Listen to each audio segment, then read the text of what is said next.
नमस्कार, आदाब, सत श्री अकाल। मैं जी प्रसाद, आपका दोस्त, मित्र, साथी, एक बार फिर आपके साथ नए वीडियो के साथ रूबरू हूँ।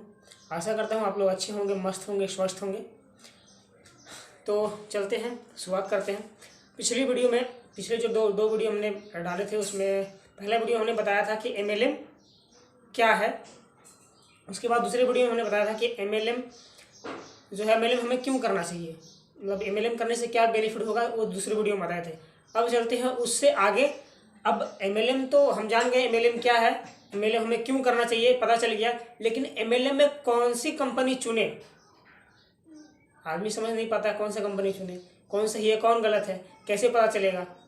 तो आइए हम आज इसी पे बात करते हैं, क्योंकि बहुत सारे ऐसे कंपनियां हैं, जो बहुत सारे ऐसे लोग हैं जो ठगी का शिकार हो जाते हैं। तो कंपनी को कैसे चुने कि कौन सा सही है कौन सा गलत है, तो चलिए इस पर बात करते हैं। ऐसे सेंट्रल गवर्नमेंट का, जो हमारा सेंट्रल गवर्नमेंट है, उसका भी गाइडलाइन बना हुआ है। तो आप पहले एक बार गाइडलाइन को पढ़ लें। गाइडलाइन के पढ़ने के बाद में क्या होगा कि आप जो कंपनी है, कंपनी का मेन चीज़, ऐसे तो बहुत सारा चीज़ है। बहुत सारे लोग, जो बहुत सारे स्पीकर हैं, वो लोग बहुत अच्छे तरीके से बताते हैं।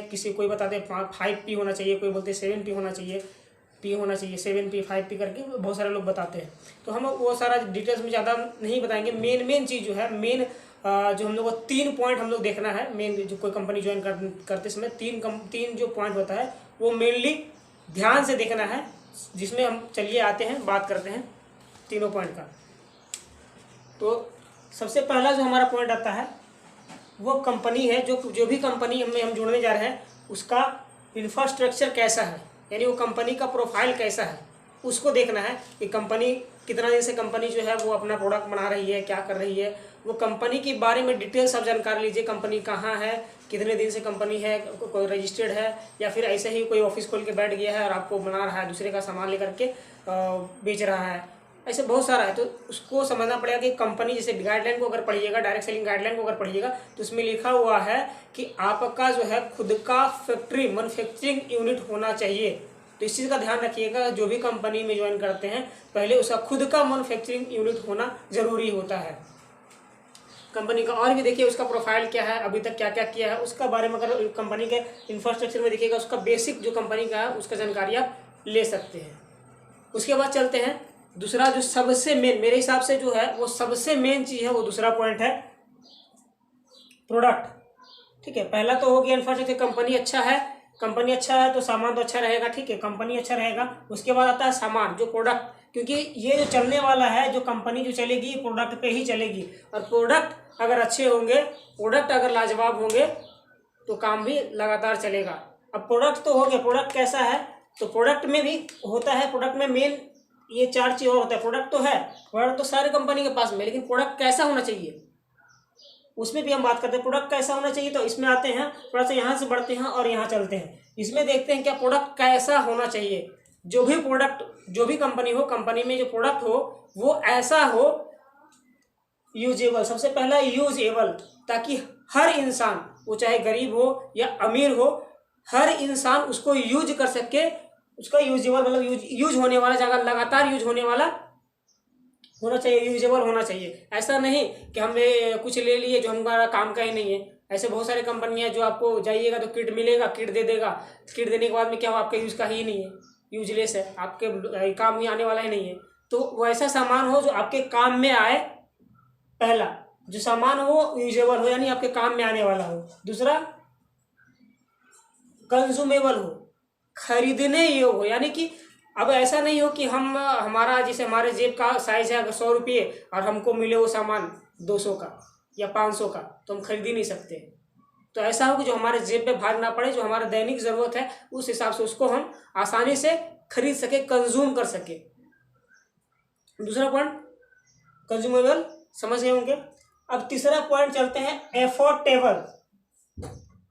एफोर्डेबल यानी कि अभी जो बताया हम, जब जेब में भारी ना पड़े, जो हमारा जो भी प्रोडक्ट हो वो जेब में भारी ना पड़े। ऐसा नहीं कि मतलब बहुत अनाप शनाप दाम है, बहुत ज़्यादा दाम है, तो हर कोई तो खरीद नहीं सकता है। क्योंकि देखिए ये मेन चीज़ हमारे, ये रेट जो प्रोडक्ट है, प्रोडक्ट का मेन ये 4 बेस्ट चीज़ होगा, तो ही कंपनी अच्छे तरीके से चल पाएगा। क्योंकि यूजेबल अगर रहेगा तो हर कोई यूज करेगा, कंज्यूमेबल, यूजेबल मतलब यूज करने लग रहेगा तो हर कोई कंज्यूम करेगा, और कंज्यूम जब ही करेगा जब वो एफोर्डेबल रहेगा, यानी कि हर किसी के लायक रहेगा, हर कोई खरीद सकेगा एफोर्डेबल रेट में, तभी हर कोई इसको मतलब खरीदेगा। और सबसे जो मेन चीज आता है लास्ट में, सबसे चौथा पॉइंट जो आता है, रिपीटेबल होना चाहिए। यानी कि ऐसा नहीं हो कि हमें एक बार खरीद लिए, जैसे एग्जाम्पल के तौर पर लेते हैं, एक बार खरीद लिए और कई सालों तक सालों साल चल रहा है, तो ऐसा प्रोडक्ट नहीं होना चाहिए। रिपीटेबल होना चाहिए, यानी कि ज़्यादा से ज़्यादा जो लगातार रोटेट होता हो, बार बार यूज करना पड़ता हो, हर महीने लेना पड़ता हो, ऐसा सामान हो तो ज़्यादा चलेगा। क्यों? क्योंकि प्रोडक्ट के ऊपर, प्रोडक्ट का सेलिंग के ऊपर ही हमारा इनकम आता है। तो जब प्रोडक्ट बार बार रिपीट होगा, बार बार रिपीट होगा, अगर यूजेबल रहेगा, कंज्यूमेबल रहेगा, एफोर्डेबल रहेगा और साथ में रिपीटेबल अगर होगा, तो हम हर बार सामान को खरीदेंगे, हर महीने खरीदेंगे, बार बार खरीदेंगे, और बार बार जो हमारे टीम मेंबर होंगे, हमारे जो टीम मेंबर रहेंगे, वो बार बार खरीदेंगे, बार बार यूज करेंगे, तो हमारे पास इनकम भी बार बार आता रहेगा।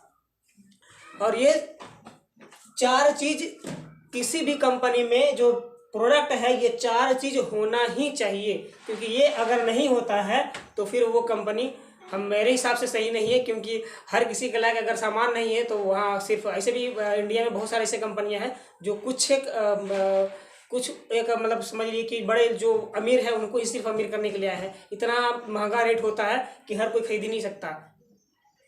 तो इसीलिए आपको देखना है कि अपने जेब के हिसाब से कि अगर ये चार चीज़ है जो प्रोडक्ट है उसका, उसमें ये यूजेबल है या नहीं, कंज्यूमेबल है या नहीं, एफोर्डेबल है या नहीं, या फिर रिपीटेबल है या नहीं, ये चार चीज़ जरूर देखिए आप। ठीक है, उसके बाद चलते हैं एजुकेशन सिस्टम। उसके बाद तीसरा सिस्टम है एजुकेशन सिस्टम। एजुकेशन सिस्टम में जैसे जिस कंपनी में हम जुड़े हैं, हमने प्रोफाइल देख लिया, ठीक है, प्रोफाइल बहुत अच्छा है, प्रोडक्ट भी बहुत अच्छे हैं। अब प्रोडक्ट, कंपनी अच्छा है, प्रोडक्ट अच्छा है, अब हमको प्रोडक्ट के बारे में जानकारी ही नहीं मिल पा रहा है, हम कैसे आगे बढ़े, हमको कोई जानकारी नहीं मिल पा रहा है। यानी कि हमको एजुकेशन सिस्टम भी चाहिए जो हमको सिखाए, हर बार हमको सिखाए कि ये ऐसे करना है, इसका प्रोडक्ट, अगर प्रोडक्ट है तो प्रोडक्ट का नॉलेज होना चाहिए। ठीक है, प्रोडक्ट को हम यूज करें तो उसका क्या क्या बेनिफिट है, उसका सारा नॉलेज होना चाहिए। यानी कि एक सिस्टम से एजुकेशन सिस्टम होना चाहिए। एक जैसे मीटिंग, जिसका मीटिंग सेमिनार जो हम लोग इसको एजुकेशन सिस्टम का पार्ट समझते हैं मीटिंग और सेमिनार को, तो मीटिंग और सेमिनार हर जगह हर वक्त होता रहे, यानी कि एजुकेशन हमको मिलता रहे। हमारे जो सीनियर्स होते हैं, बड़े बड़े लीडर जो होते हैं कंपनी के, वो लोग आपको सिखाते रहें, बार बार आते रहें, तो ये एजुकेशन सिस्टम होना बहुत ज़रूरी है। यानी कि ये तीन चीज़ है। ऐसे तो और भी बहुत सारे चीज़ 5P, बहुत सारे सीनियर लोग बताते हैं 5P, लेकिन हमें मेन तीन चीज़ जरूर होना चाहिए, एकदम जरूरी है। हम समझ लिए कि ये नेसेसरी, अगर ये नहीं है तीन चीज़ तो समझिए कि वो कंपनी में ज्वाइन करने लायक नहीं है। ये तीन चीज़ बहुत बेसिक है, बहुत ज़रूरी चीज़ है। और अब बात करते हैं कि जैसे अभी हम बात किए ये तीन चीज़ का, इंफ्रास्ट्रक्चर, प्रोडक्ट और एजुकेशन सिस्टम, ये तीन चीज़ है। अब देखिए बहुत सारा ऐसे भी रहता है, प्रोडक्ट भी लेकर के चलाते हैं, रेट भी सही रहता है, लेकिन क्या होता है वो जो प्रोडक्ट लाते हैं, बहुत सारे ऐसे कंपनी होते हैं। अच्छा, एक चीज़ और समझना होगा हम लोग को कि डायरेक्ट सेलिंग में और पोंजी स्कीम में फ़र्क को समझना पड़ेगा। डायरेक्ट सेलिंग और पोंजी स्कीम में हम समझ नहीं पाते हैं, और हम लोग क्या साथ क्या होता है कि कोई आता है हमको बताने के लिए, भैया बहुत अच्छा ये कंपनी है, इसको मतलब ऐसा कीजिएगा, ज्वाइन कीजिए, इसका ये बेनिफिट मिलेगा, ये बेनिफिट मिलेगा, कुछ नहीं करना पड़ेगा, एकदम करोड़पति बन जाइएगा, इतना दिन में ये हो जाएगा, उतना दिन में हो जाएगा। सर अगर ऐसा बोल रहा है कि कुछ नहीं करना पड़ेगा, तो पहले सतर्क हो जाइए, क्योंकि बिना काम के कहीं कुछ नहीं मिलता है, काम तो करना ही पड़ेगा आपको। ठीक है, काम करना पड़ेगा। तो इस चीज़ का ध्यान रखिए, जो बोले कि अगर काम नहीं करना पड़ेगा तो पहले उसका प्लान को देखिए, समझिए, और ये जो चीज़ अभी हमने आपको बताया उसको पहले देखिए कि उसमें है या नहीं है। अब रहा बात, मान लेते हैं कि अफोर्डेबल सामान ही मिल गया, कंपनी आया बोला आपको 10,000 का ज्वाइनिंग लगा लीजिए, 10,000 का ज्वाइनिंग लगाए, कुछ सामान आपको दे दिया, आपकी मर्जी के हिसाब से मिल गया, चलिए कोई बात नहीं है, मिल गया सामान। अब देखिए उसका रिपीट हो रहा है कि नहीं। अगर सामान रिपीट होने से पैसा मिल रहा है तब तो ठीक है, लेकिन अगर रिपीट होने से पैसा नहीं मिल रहा है, सिर्फ एक बार खरीदने से पैसा मिल रहा है, तो आप पोंजी स्कीम में चले गए। वो मेंबर बनाने का धंधा उसी को बोला जाता है, या फिर पोंजी स्कीम बोलिए या पिरामिड स्कीम बोलिए, उसी को बोला जाता है। Direct selling, MLA, multi level marketing. Marketing का मतलब यही मार्केट करना, हम खरीदारी करेंगे तभी इनकम आएगा। सेलिंग का मतलब है सेल, यानी हम जो होते हैं, हमारा जो टीम होता है वो प्रोडक्ट को परचेज करता है, उसके एवज में हमको पैसा मिलता है, फ्री में नहीं मिलता। दोनों में थोड़ा सा फर्क है। देखिए पोंजी स्कीम और डायरेक्ट सेलिंग में बहुत फर्क है। हालांकि सब जनरली जो सब लोग होता है वो समझ नहीं पाते हैं और वो इसी में फंसते हैं, क्योंकि वहाँ वो इतना लालच देता है, बोलता है इतना दिन में आइएगा, इतना दिन में वो हो जाएगा, वो हो जाएगा, गाड़ी मिल जाएगा, बंगला मिल जाएगा, ये कर लीजिएगा। तो आदमी क्या होता है ना कि आदमी को जो है लोग एकदम मोटिवेट करके, मतलब उसको सपनों के साथ सपना जगा करके क्या करता है, उसको ज्वाइन करवा लेता है। ज्वाइन कराने के बाद में क्या वही मिलता है, दिखता है कि अरे हम तो यहाँ कुछ नहीं था, बहुत सारी कंपनियाँ बंद हो जाती चली जाती है। तो उसको समझना है कि हमको जब भी करना हो प्रोडक्ट बेस्ड कंपनी में ही करना हो। ऐसा नहीं हो कि कहीं ऐसा जब पहले बताया इंफ्रास्ट्रक्चर देखना है कि हम जो देखें कंपनी ऐसा तो नहीं है कि बस अपना ऑफिस खोल लिया और जगह जगह अपना ऑफिस खुला हुआ है, कुछ दूसरे का सामान ले लिया, अपना कुछ है ही नहीं है। ठीक है, ऐसे में कंपनी देखिए दो तरीके का कंपनी होता है। कंपनी में अगर हम बात करते हैं तो कंपनी दो तरीके का होता है।